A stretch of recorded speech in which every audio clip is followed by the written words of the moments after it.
Hola, soy Diana y hoy les voy a contar mi historia. Pero no se las voy a contar como lo haría una persona normal. Vamos a viajar a través de mis memorias, a través de mi cerebro. Vengan conmigo. Entremos. Bienvenidos a mi cerebro. Miren, mi caja de recuerdos, voy a buscar algo. Acá está. Vamos a ver. Mi familia llegó a Argentina en 1947, en un momento en el que el país, al igual que otros en el mundo, tenían políticas restrictivas para la entrada de judíos. La conocida Circular 11, emitida por el gobierno argentino, prohibía explícitamente otorgar visas a personas de origen judío. Mis padres, como muchos sobrevivientes de la guerra, buscaban desesperadamente en un lugar seguro para reconstruir sus vidas. Pero en las embajadas y consulados europeos les negaban constantemente las visas. Se empezó a correr el rumor entre los inmigrantes de que para obtener una visa no debías declarar que eras judío, y si podías tenías que sobornar a alguien. Mis padres siguieron ese consejo y consiguieron una visa para Paraguay, aunque su verdadero objetivo siempre fue Buenos Aires, que en Europa tenía la fama de ser un refugio para los judíos, una ciudad donde la comunidad judía era próspera y estaba bien integrada. Finalmente llegamos a Buenos Aires, pero lo hicimos de manera ilegal. Nos bajamos de un barco de cara junto con otros pocos pasajeros y marineros y nos quedamos en la ciudad. Al principio mis padres no entendían la realidad de ese nuevo país. Era un país increíble para ellos, un lugar donde la comida era abundante y barata para quienes venían de la devastación de la guerra. Encontrar frutas, verduras y pan blanco era casi un lujo. Recuerdo que mi madre, fascinada con el pan, engordó 20 kilos en nuestro primer año en Argentina, después de años de hambre y privaciones en Europa. A pesar de las dificultades iniciales, mis padres comenzaron a construir una nueva vida. Mi papá, que era carpintero de profesión, logró traer una máquina en el barco y abrió una pequeña carpintería en nuestra casa. Contrató a 2 carpinteros italianos que también habían llegado a Argentina en busca de una nueva oportunidad, y poco a poco empezamos a integrarnos en la vida del barrio. La casa estaba llena de diferentes idiomas. Se hablaba polaco con mis padres, italiano con los trabajadores, y yo aprendí castellano jugando con los chicos de la calle. En 1949, el gobierno argentino decretó una amnistía que nos permitía a nosotros y a muchos otros inmigrantes ilegales regularizar nuestra situación. A partir de entonces, comenzamos a llevar una vida más estable. Vivíamos en un barrio lleno de inmigrantes, sobre todo españoles e italianos, y todas nuestras vidas eran bastante similares. No éramos religiosos en casa y por muchos años ni siquiera supe que era judía. Sin embargo, las conexiones con el judaísmo siempre estuvieron presentes de forma implícita, en las comidas, las canciones y los amigos. Todos sobrevivientes como mi padre, formaban parte de nuestra vida cotidiana.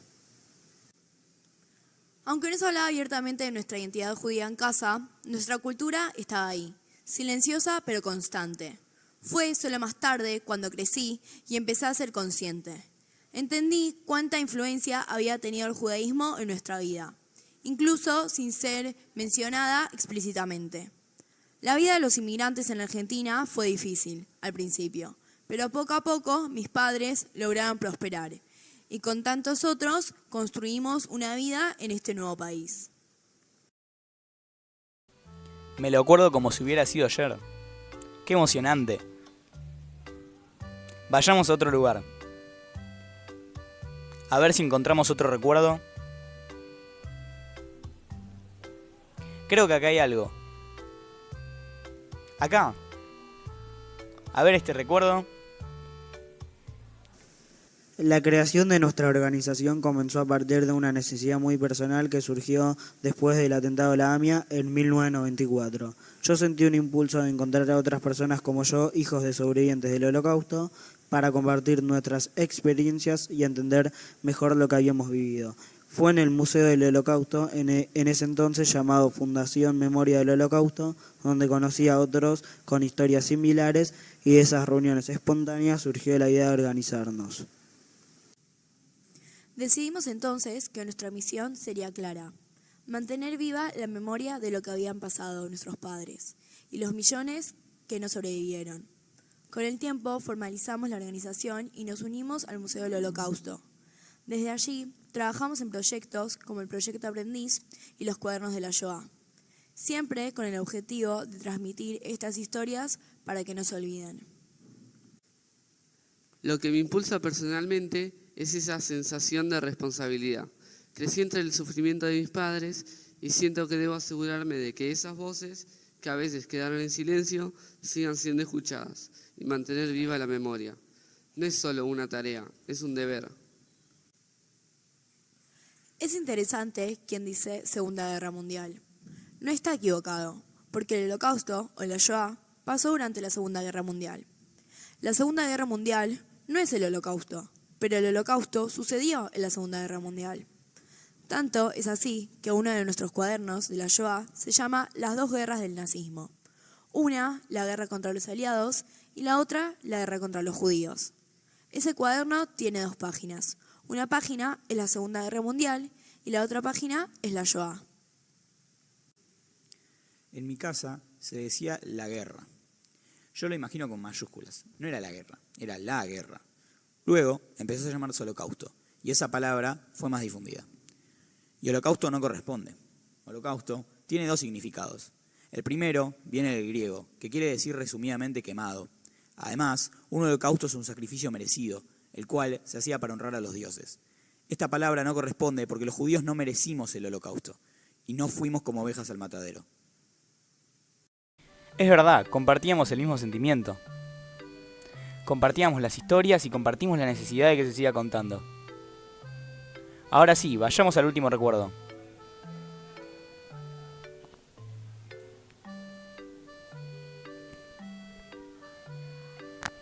¡Wow! ¡Cuántos libros!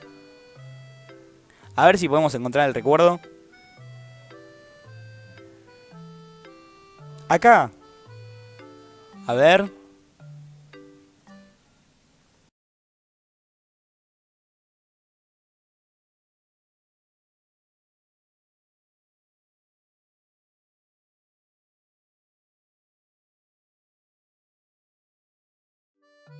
Creo que ese fue el último recuerdo.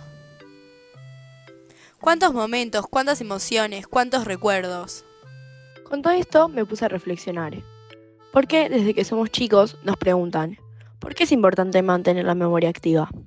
Y todos o la mayoría responde, para que no vuelva a suceder. Yo opino que es una frase falsa, no es verdad. Porque después de la Shoah, no solo el nunca más no se cumplió, sino que los genocidios sucedieron una y otra vez, y siguen sucediendo. Entonces, la memoria no alcanza para que las cosas no vuelvan a repetirse. Este tipo de cosas van a seguir sucediendo, porque forman parte de la condición humana, y de la condición de las sociedades humanas. Así que la memoria no es para que no pase de vuelta, porque está pasando. La memoria tiene que ver con mantener vivo un hecho. En este caso es este, pero hay muchos otros. Con la idea de que los seres humanos aprendamos alguna de las lecciones que esto nos aporta. Y las lecciones que podamos aprender, idealmente, son para que alguna vez no vuelva a pasar. Pero mientras esto siga pasando, estemos alertas, para que veamos los indicios, las señales y aprendamos a defendernos. Porque pasa y va a volver a pasar. Tenemos que aprender a defendernos de estos intentos genocidas que han sucedido, siguen sucediendo y que seguirán sucediendo. Reflexionando sobre mi historia familiar, entiendo el profundo impacto que ha tenido en mi vida. Mis padres llegaban a Argentina buscando un nuevo comienzo, enfrentando desafíos y reconstruyendo su vida. Esto me enseñó sobre la fortaleza. Tras el atentado a la AMIA, creé una organización con otros hijos de sobrevivientes para mantener viva la memoria de nuestros padres. Recordar es crucial, no solo para prevenir que no se repita la historia, sino también para estar alertas ante el odio que persiste. La historia de Judith que compartí en mi charla TED ilustra la brutalidad de la deshumanización y me impulsa a luchar por un mundo donde el respeto sea fundamental. Mi viaje me motiva a honrar el pasado y trabajar por un futuro más justo. Con esto espero que hayan podido ver un poco más de mi historia y hayan reflexionado ustedes acerca de estos recuerdos.